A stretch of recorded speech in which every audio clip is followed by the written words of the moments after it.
Hello everyone, কেমন আছো তোমরা সবাই? ভালো আছো তাই না? আমিও ভালো আছি। তো আজকে তোমাদেরকে আর একটা নতুন রেসিপি দেখাবো। আমি জানি তোমরা আমার রেসিপি তো অনেক পছন্দ করো, তাই আমি যে রেসিপিটাই করি তোমাদের সাথে শেয়ার না করলে আমার ভালো লাগে না। আজকে আমি কাবাবের রেসিপি শেয়ার করব তোমাদের সাথে।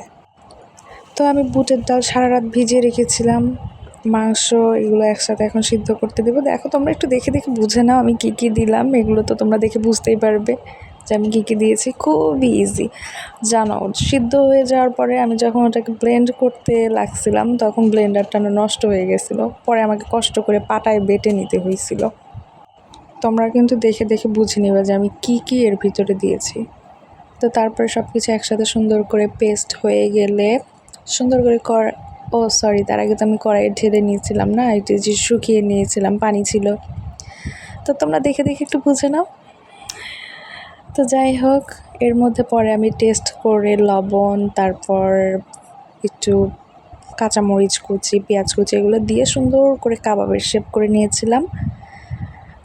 তারপরে এটা লাল লাল করে আমি ভেজে নিয়েছি।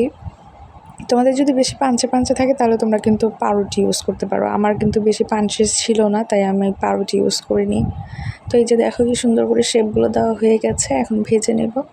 জানো, ভাজা শেষ হওয়ার পরে তোমাদেরকে দেখাতে গিয়ে আমি হাতের ছ্যাঁকা খেয়েছিলাম। তো দেখো, আশা করছি তোমাদের ভালো লেগেছে। খুব ইজি তাই না? তোমরা বাসায় ট্রাই করবে, আমাকে জানাবা।